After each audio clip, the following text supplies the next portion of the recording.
கர்த்தர் நல்லவர். ஆமென். தேவனை அறிந்த ஜனங்கள் கூட தங்களுடைய வீட்டுல ஒரு நல்ல காரியம் செய்யணும் அப்படின்னா நாள் பார்க்கறாங்க, நேரம் பார்க்கறாங்க. உலகத்தார் கூட இதே ஃபார்முலாவை தான் பின்பற்றாங்க.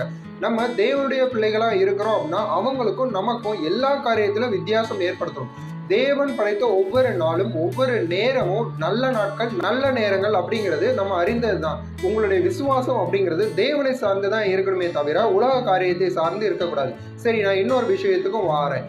இதையும் தேவனை அறிந்த பிள்ளைகள் பண்ணுகிறாங்க. என்ன அப்படின்னா ஜோசியம் பார்க்கறது, ஜாதகம் பார்க்கறது, குறி சொல்றது, மாந்திரீகம் பண்றது, இப்படின்னு இந்த காரியங்கள் எல்லாமே தேவன் வெறுக்கிற காரியம். இது எதன் அடிப்படையில் வருகிறதுனா அசுத்தாவின் அடிப்படையில் வருகிறது.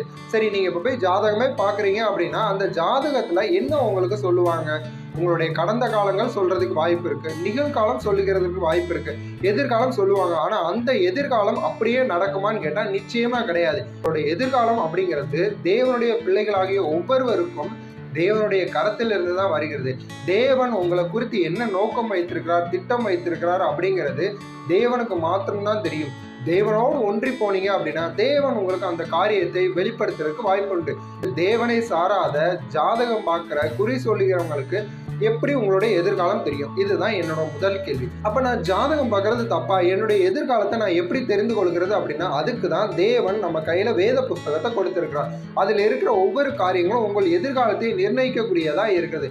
நான் நல்லா இருப்பேன், நான் செழித்திருப்பேன், இளமையில ஓங்கி வளருவேன், என் மனைவி கனிதரும் திராட்சை கொடியா இருப்பார், என் பிள்ளைகள் ஒளிவ மர கன்றுகளை போல இருப்பாங்க, நான் முதிர்வயலும் வாழ்ந்து சுகமா இருப்பேன், இப்படிங்கிற காரியங்கள்லாம் தேவன் உங்களை குறித்து வைத்திருக்கிற அந்த எதிர்கால திட்டமா இருக்கிறது.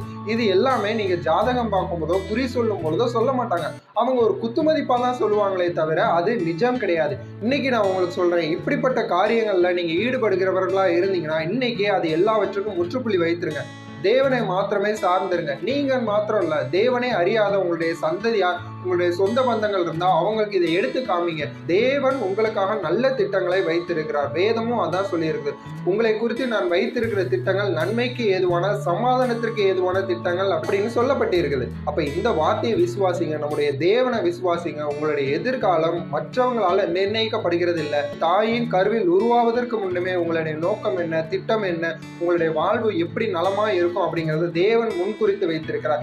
தேவனுடைய வார்த்தையில கவனம் செலுத்துங்க. தேவனை சார்ந்து இருக்கும் பொழுது உங்களுடைய எதிர்காலம் நலமா இருக்கும், விசாலமா இருக்கும். நீங்க கிரகிக்க கூட முடியாத அளவுக்கு உங்களுக்கான திட்டங்களை தேவன் வைத்திருக்கிறார். தேவனை விசுவாசிங்க. தேவன் உங்க கூட இருந்து உங்களை ஆசீர்வாதமாய் வழி நடத்துவாராக. ஆமென்.